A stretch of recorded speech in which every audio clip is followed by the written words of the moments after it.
Bueno, Eric, m'has enredat d'aquí un llibre d'un autor que no conec de res, Don Carpenter, Un par de cómicos, sexto piso. This is Hollywood. Per darrere. Mira, jo el vaig començar perquè ja feia ja estava mirant sobre la taula i clar, aquesta cara deformada són en Dean Martin i en Jerry Lewis feia temps que em cridava l'atenció. Llavors vaig començar a llegir una novel·la amb una estructura clàssica de novel·la, vull dir, és una novel·la amb un protagonista que et remet a una època daurada de Hollywood que sempre hem vist des de la part de les pel·lícules i fa agafar Però un personatge. al principi de la pel·lícula no ho veus, això. Bueno, potser ja anava preparat per coses que havia començat a llegir del llibre. És a dir, el llibre em anava cridant de diverses fases fins que vaig arribar-hi. Llavors, el que em vaig trobar una novel·la més o menys fosca, més o menys, però que no podia deixar d'aquests dos personatges que parlen, en Jim i el...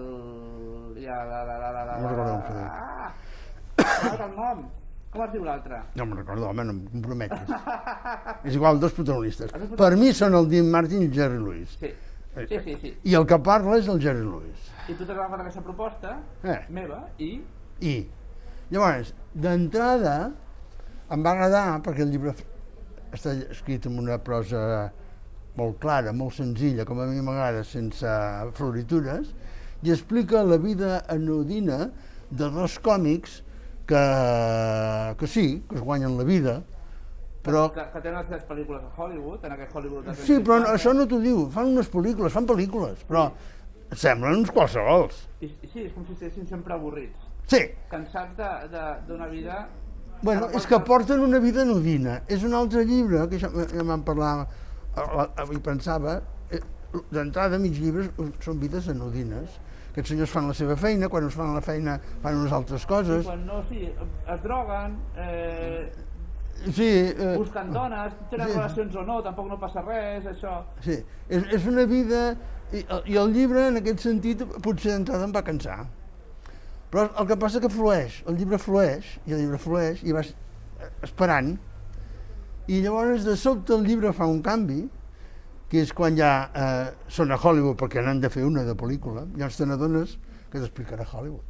Perquè abans no ho ha fet, ha explicat una vida per la immensa Califòrnia. Ha explicat tot com han arribat a ser qui són una mica, va donar idees endavant i enrere, és un llibre que, sense perdre mai, t'explica moltes coses de la vida dels protagonistes, que tu situes com vols, tu pots creure els personatges de Lewis o el Dean Martin o no. Vull dir... No, però aquí ho insinuen amb la coberta. Sí. I sí, està bastant inspirat, després he investigat i està bastant inspirat, però inspirat, no pretén ser-ho. I el que m'ha fet gràcia és que aquest llibre es va publicar l'any 79, per tant, no és de l'època. No. Està escrit després. Sí, és com un homenatge que fa ell, no?, a l'autor. Com un homenatge, com una crítica, i el que m'ha agradat més, jo hi he vist, quan he entès això, que anava de Hollywood, i vist pel to del llibre, he considerat que l'autor era un underground. Perquè t'explica allò, però t'explica al revés de tot el que sabem, generalment. Jo ja havia llegit un llibre de Tusquets fa 1000 anys que es deia Hollywood Babilònia, en què explicava totes les desgràcies de Hollywood. No es troba ara. No es troba. Però no explica desgràcies tampoc, explica el funcionament i com tot és fatxada. Clar, tot és comèdia. El que diu la tele és mentida. Bueno, això ho sabem, això és mentida. No, el cine és mentida, però no ens ho volem creure. I a més ells venien aquell glamour de les estrelles. Això avui dia amb les sèries ha desaparegut. Ja no van amb cotxes lluents pel carrer, no les filmen. Allò ha desaparegut. Allò ha desaparegut. I llavors aquí, doncs, tu acaba de tirar pedra a cops de martell i t'explica que allò era una selva i t'explica com havien de fer la feina, els guionistes... I com eren milers de persones allà que estan arribar... No, això sí, però milers perquè era una indústria, Quan van a dinar, es troben tots aquests que volen pujar, que ja han fracassat o no sé què, tot allà barrejat, i ells dos, que tampoc valoren el que tenen d'una manera. No, però és que l'amistat aquesta i la col·laboració aquesta va durar pocs anys, va durar 6 anys. Bueno, això és la realitat. Això és la realitat. I aquí no diu que faci 20 anys, són joves, encara són...